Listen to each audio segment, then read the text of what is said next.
Most of the stuff that we do is a lighter roast, a medium roast, because that you get more of the flavors, the sugars come out more at a light roast. As it gets darker, it starts to burn those, and you actually start tasting the caramelization of the sugars.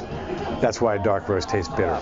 Right now, the beans have sugar proteins that are sort of dormant in them. If you were to take a bean and chew on it, it would taste like you wouldn't taste anything.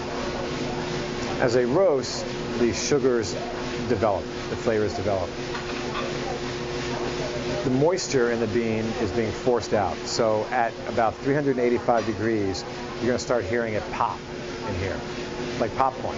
Basically, the moisture is being released. It has to preheat. It'll heat to a temperature that I had chosen, that I wanted it to be a preheat, which is 325 degrees. When it hits that temperature, I drop the beans into this section here, and here is a big drum with fins on it. Drum rotates, the fins keep the beans moving front to back so that they don't stay in one place, so you get an even roast. There's a temperature probe. There's two temperature probes: an environment probe, which is the ambient, the air of the environment, and a bean probe, which is in a bean mass as they move through. It's the bean temperature that we're really concerned about, that we're trying to hit a certain range. You know, it's really interesting. If you drink coffee right out of the roaster, it's going to taste flat. It needs about 24 to 48 hours to breathe, just like a wine.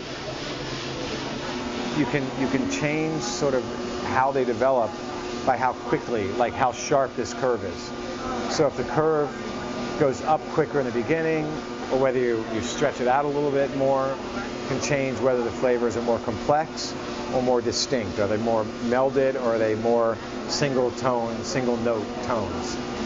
Over the course of the first 7 days as you're drinking it, the flavors will change. And what will happen is, at the beginning, you'll taste all the distinct notes, and you'll taste the blueberry and the chocolate tones and the apricot or nuts.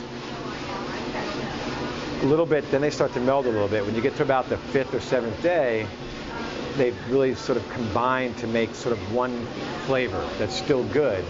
After about the 7th or 10th day, it really starts to drop off pretty significantly.